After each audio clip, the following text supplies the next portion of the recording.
Hey everyone, let's talk about John Stuart Mill. So I'll start with the discussion question, and I'm basically in the same boat as most of you all.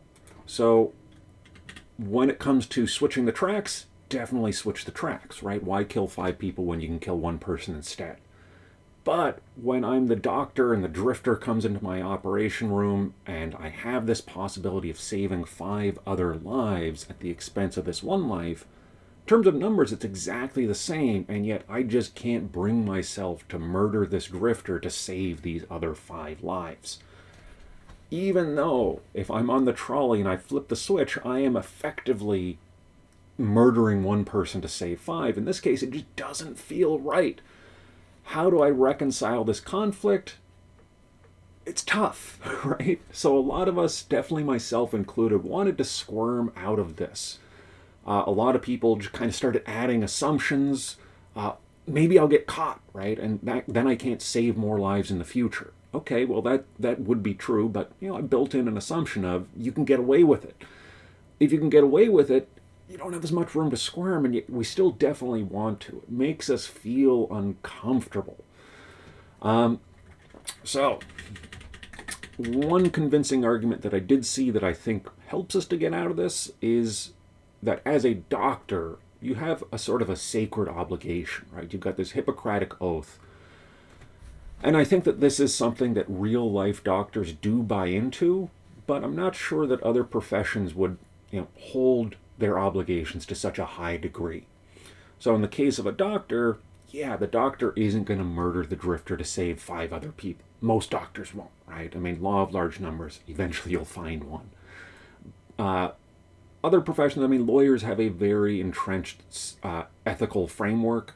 Of course, lawyers we don't think of as being terribly ethical as a profession, but they have a set of rules very similar to a doctor.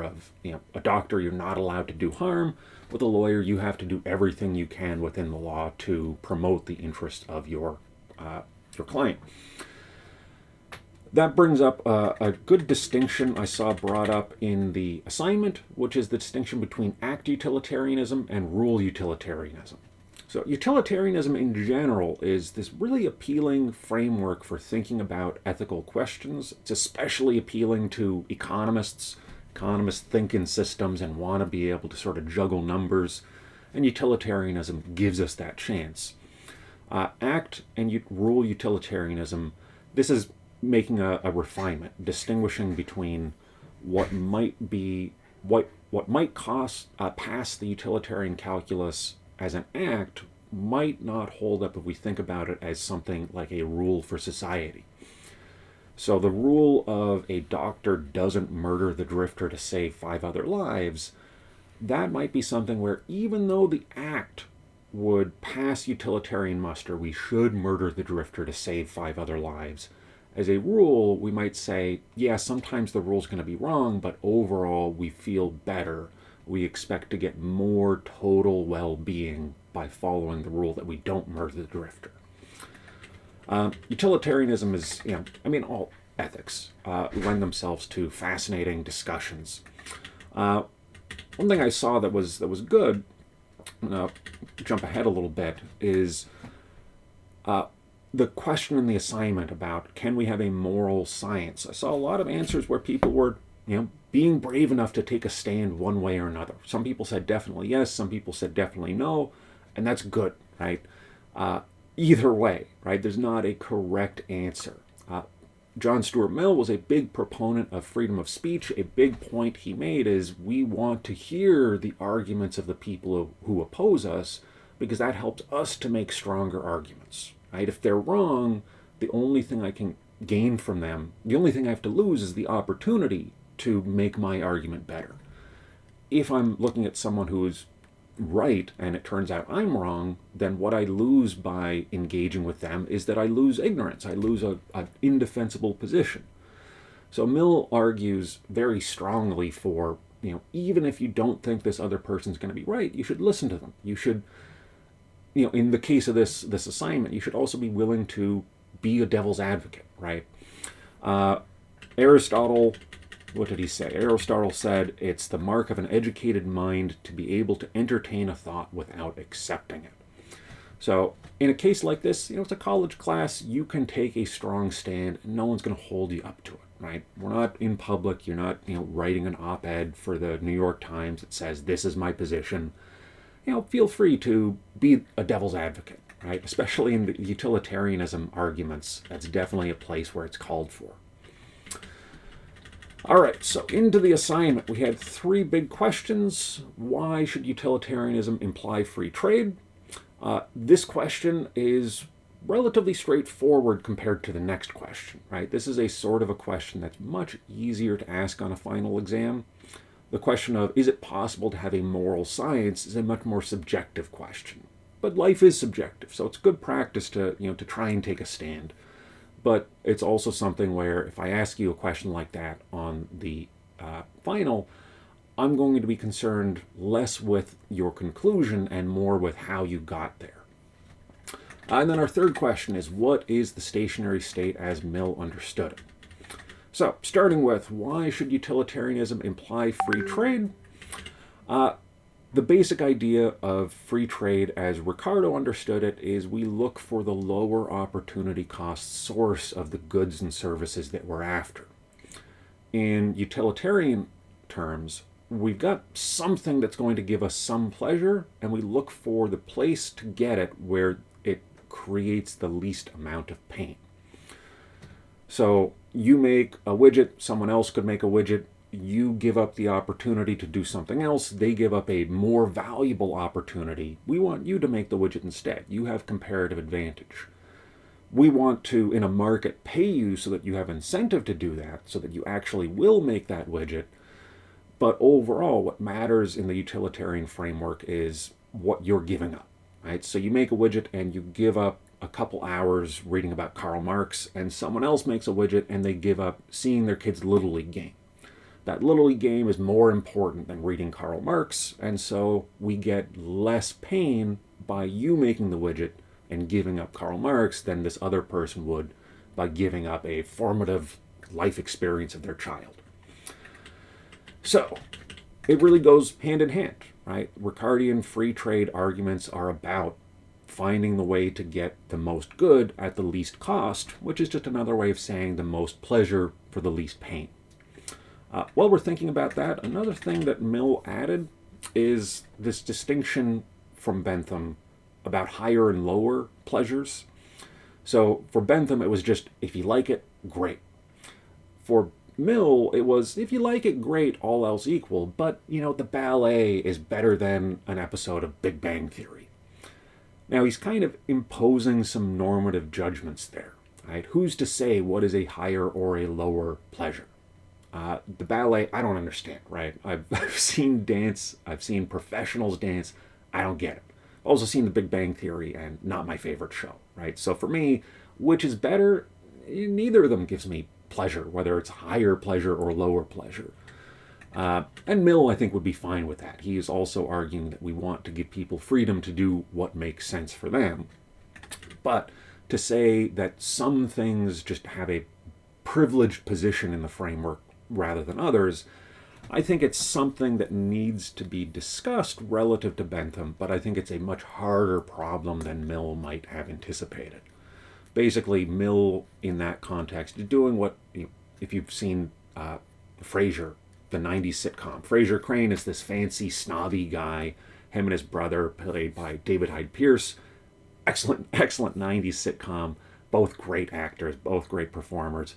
But they're characters of these snobs who are arguing that the ballet is better than,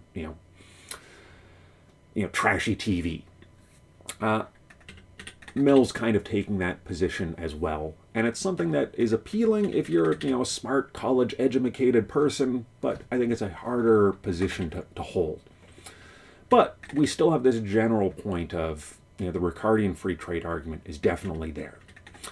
Free trade allows us to get more valuable goods and services while sacrificing less. So the free trade argument is the utilitarian policy.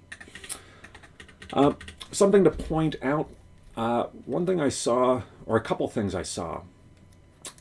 One thing I saw was people arguing that free trade makes everyone better off, and that's just not true. Why it passes utilitarian muster is not that it makes everyone better off, it's that the people who are made better off gain more than the people who are worse off lose. So as an example, a steel tariff might save a job for a steel worker, and that steel worker is now getting $60,000 of income. They also have to work for it. But it might cost the economy $600,000. So in that case, we have helped someone, but we've made society $540,000 richer. Actually, probably worse than that, because we aren't accounting for the cost of going to work, right? The steel worker's getting $60,000, which is nice, but they have to wake up early and put themselves at risk and take time away from home to do it. So their actual net benefit is less than their pay. In any case, right, if we get rid of that tariff, society is poorer by $500,000, even though, society's richer by $500,000, even though this worker is definitely poorer. Mill would want us to help the worker, but he would not want us to help the worker using protectionism. What he would want us to do is to find a way to take some of that $500,000 savings and use it to maybe support the worker while they train for a new job. Okay. Is it possible to have a moral science? This is a much more subjective question. Two ways to read this question. One is we could think of this as the question about, can we have science be moral? In other words, could we have a science of morality? Now, the second one, very interesting thinker on this is Jonathan Haidt. Pretty public figure. He's pretty easy to find YouTube talks, and he shows up on podcasts all the time. And his job is to study how different people perceive moral questions. Really interesting stuff. Definitely look for some YouTube videos for the short version of what Jonathan Haidt has to say. So yeah, it is absolutely possible to study morality. Right? There is some difficulty. So some students pointed out that you inevitably have some sort of a bias. You can't even as hard as you try, you're always going to, at the very least, have the bias of you come at it from an anthropocentric perspective. Right? We're always looking at it as a human. So our ethics, as much as we might try to be pan-humanists, we're always going to be a little bit limited in what we can see. For the first type of moral science, can we have science that is moral? We have a lot of efforts to do this, right? So an artificial intelligence master's program will include a class on ethical artificial intelligence. Business courses include business ethics. We include ethics as parts of larger fields of study all the time because we want people to be more ethical. We want to give people enough training to be able to think through the complexities of their decisions. Are we doing it well? Well, we're never going to do it perfectly, but something you guys also pointed out that is worth emphasizing is even if it's impossible to get there 100%, we have kind of a moral obligation to approach that, to try and get closer to 100%, even if we're never going to make it all the way there. Something also to bear in mind with this is we're looking at thinkers in the 1800s. From a 2023 perspective, it's easy to criticize. It's easy to look back with 150, 200 years of hindsight and see that morality is often contingent, right? So something that seems like a moral imperative in one setting might be harmful in another setting.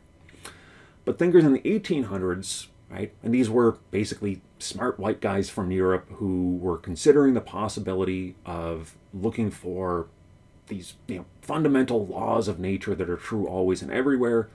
These guys weren't anthropologists. They weren't hanging out with indigenous people. They looked at indigenous people and they saw, oh, here are people with less technology and less wealth than us. It must be that they are, approaching us from behind. They're going to go in the same direction, rather than seeing the possibility that people can just go off in different directions. We have different modes of life. So these Europeans were looking for these immutable laws of the universe, and it makes sense that they would look for a moral science, and ultimately I think it's good that they tried to. But from 2023, we can also recognize that they had some limits in their ability to approach that goal. So is it possible to have a moral science? I think it's easy to say it's impossible to have a 100% moral science, but it is possible to try to be more moral as we engage in science, and it is certainly possible to use the tools of science to try to understand morality.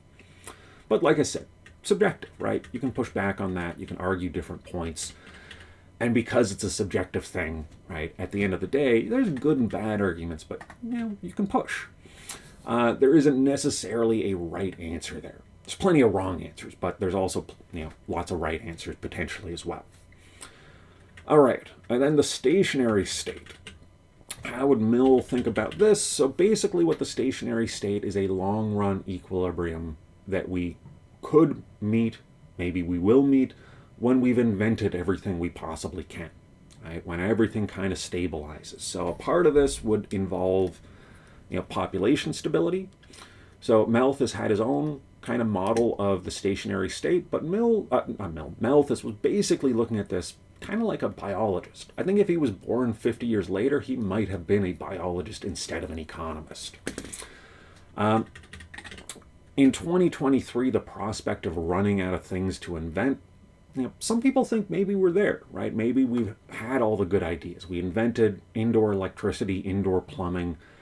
What new stuff can we get, right? Better social media? Who cares, right? So there are some people arguing that we are approaching the great stagnation, this point where growth peaks and then stops. So stationary state is when we stop, but it also means that we're not falling, right? It means that we hit a point and we stop going any further, we stop going in any other direction. For Ricardo, right, Ricardo's introducing some of the important points on this. He's introducing especially the idea of diminishing marginal returns. So as we expand the economy, we necessarily hit some limits. For him, he's especially looking at this from an agrarian perspective. The population grows, you have to go to the less fertile lands, and as you go to less fertile lands, you're able to sustain less growing population, and so you eventually hit some holding capacity. That reminds me of an interesting thing. So this is the logistic curve. So there's this simple model for ecological growth. Bifurcation, that's the other thing I'm thinking of.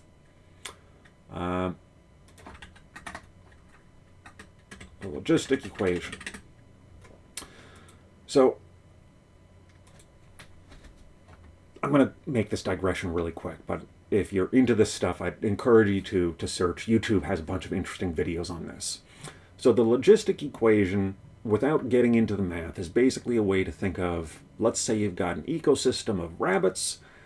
If you have not many rabbits, their population explodes. If their population is too big, they eat too much vegetables and their population collapses, and they're going to, potentially oscillate, but hopefully reach some sort of a holding pattern, right? Some sort of a stable state where the number of rabbits in an ecosystem equals the holding capacity. Now, what's interesting with this is it's tempting and it's easy to think about this stable situation, but the logistic equation, when you play around with it, when you look at sort of how stable is this system, you end up with these interesting chaos theory outcomes. You end up looking deeper at this and you find that things are not as guaranteed as you would hope, right? Even with a well-defined logistic equation, it's a deterministic mathematical system, you still get chaotic outcomes, which can get really weird. So if you search YouTube for logistic equation bifurcation, the 30-second one is going to just show a visualization, but you'll find some explanations for what's going on there. But basically what it boils down to is the concept of a stable state in a biological setting where we might expect things to be sort of relatively objective and well-behaved doesn't behave as well. But back off the digression, let's get back to John Stuart Mill. So Mill, for him, the stable state is this place where we reach this long-run equilibrium. We've used up all the good ideas, and things just kind of balance into what makes sense once we've figured everything out. Right? We figure everything out, and then we adjust and we adjust to the point where there's no improvement to be made by changing anything else. Now, the basic idea is fine as far as it goes, right? Will we run out of ideas is a big question. I don't have an answer for you. I tend to think we're not going to run out of ideas anytime soon, but smarter people than me disagree with me.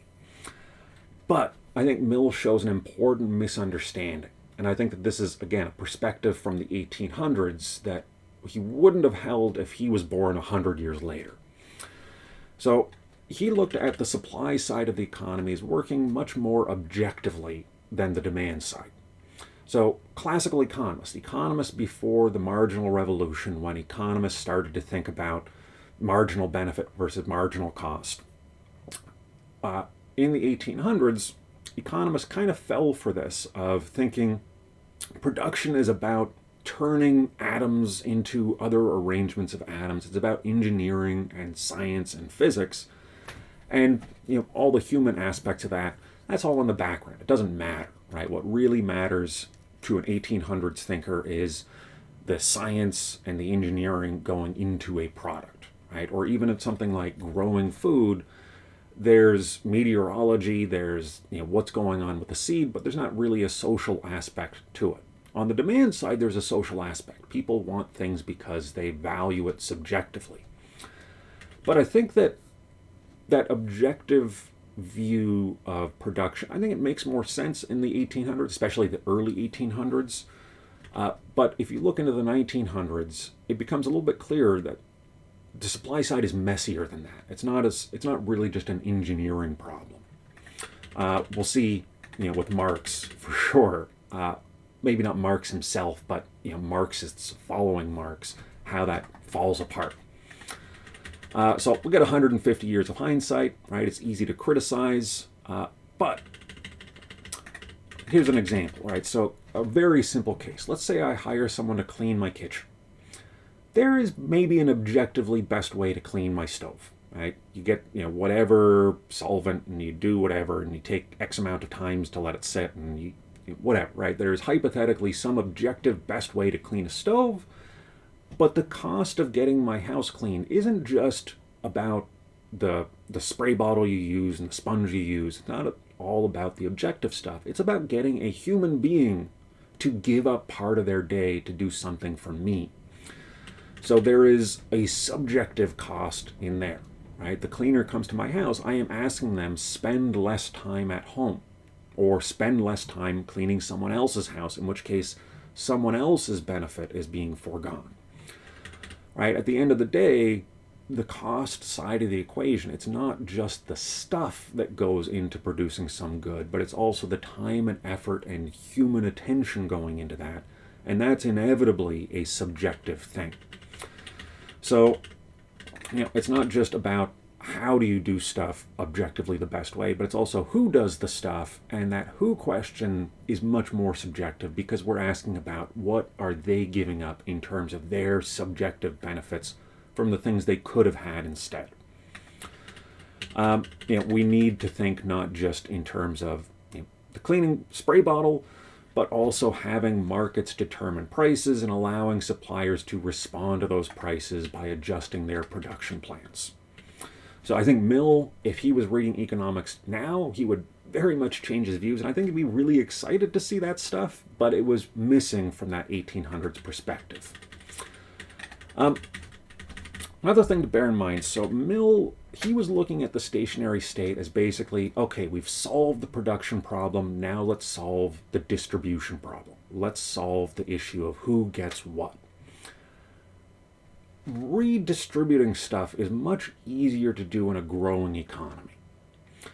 So looking at, say, the last 50 years of American history, when times are bad, when we're in a recession and the economy's contracting, it's a lot harder to keep different special interest groups happy, right? People are upset in general, but if the economy's growing at 2, 3, 4% per year, you've got a growing pie, so people competing over what size of slice of pie they get, it's easier, right? Because there's more to go around. When we're in a stationary state, especially if we're in this million stationary state where there is nothing more to add, no more ideas, no more growth, no contraction either, but no more growth, at that point it becomes harder to sort of make these negotiations, to get special interest groups to let go of stuff. Mill wouldn't have been in a position to have seen that very clearly, but it's something worth bearing in mind.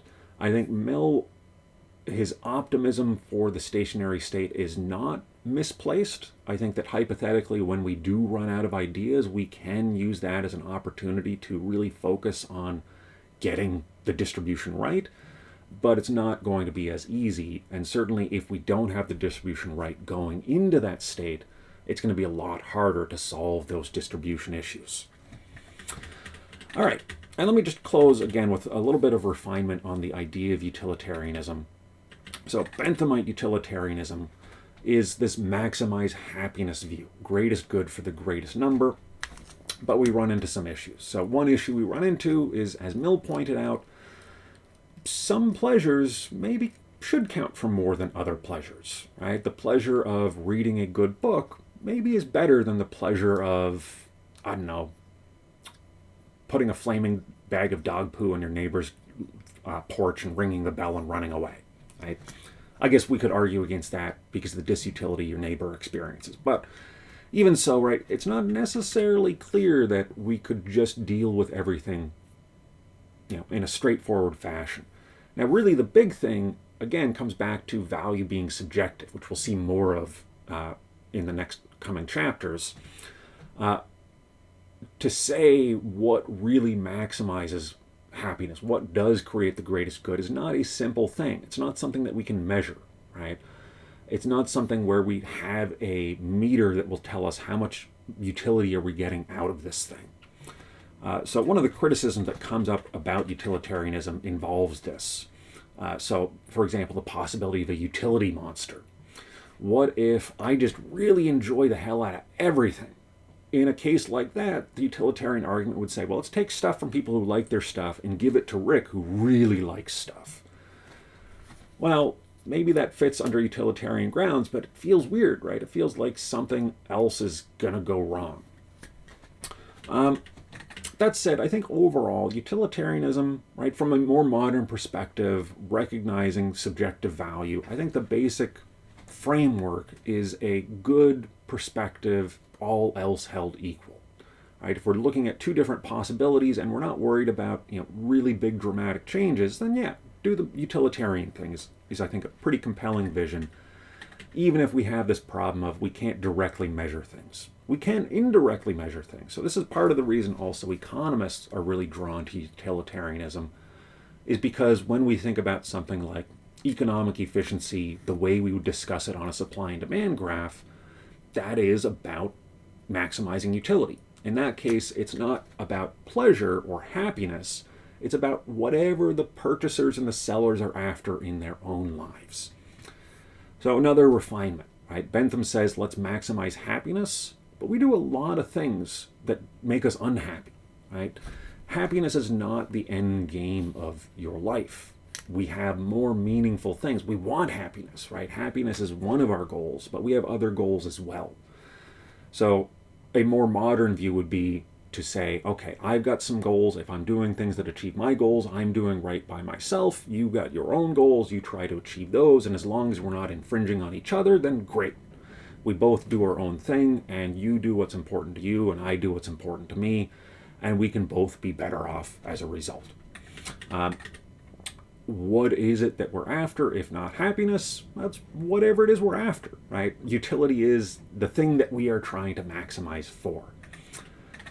I forget if I mentioned this at the beginning, but another distinction to make is, if I haven't made already, is that it's not necessarily about what's best for the majority, right? So greatest good for the greatest number doesn't mean good for the greatest number of people. It means the greatest amount of good overall. So utilitarian would be okay if we took $1 from everyone and everyone's a little unhappy about that, and we give it to one person who is even more happy about that. They get more utility out of that money than the disutility everyone else gets combined. Or you could put it another way. Let's take your favorite or your least favorite rich person, and we take all their wealth and we split it up among everyone else. That's possibly going to pass majority rule, right? More people gain from that than lose from that, and so we might get that law passed, and that might pass the majority, but it doesn't necessarily pass the utilitarian framework if the value lost to the person is more than the value gained by everyone else. So, it's not just about how many people are affected, but how much they're affected. This is sort of a big difference between a utilitarian view or a more modern economic market view versus the straightforward democratic view of, you vote for it, and if a majority agrees, then it passes. But you can have laws where 51% of people like it a little bit and 49% of people really hate it. In a case like that, it might pass majority rule, but it isn't passing utilitarian rule. Likewise, you could have something that is passing utilitarian rule where a small minority gets a lot, but a larger minority loses a little bit, but because they're losing a little bit, they vote against it. Majority is not the same thing, right? That outcome, or that test for whether something is appropriate, it doesn't line up with utilitarianism, which is being more sophisticated with thinking about the magnitude of wins and losses. All right, so that's our John Stuart Mill stuff. There is a ton more to learn about John Stuart Mill. We could have an entire graduate program all about John Stuart Mill. There is an absolute ton, and we barely scratched the surface. So I definitely encourage you guys to go out and learn some more when you get the time to. But in the meantime, we are moving on to Karl Marx, and then after Karl Marx, we are moving on to the marginal revolution, as seen through the English perspective and Alfred Marshall. All right, with that, I will see you in the future. Adios.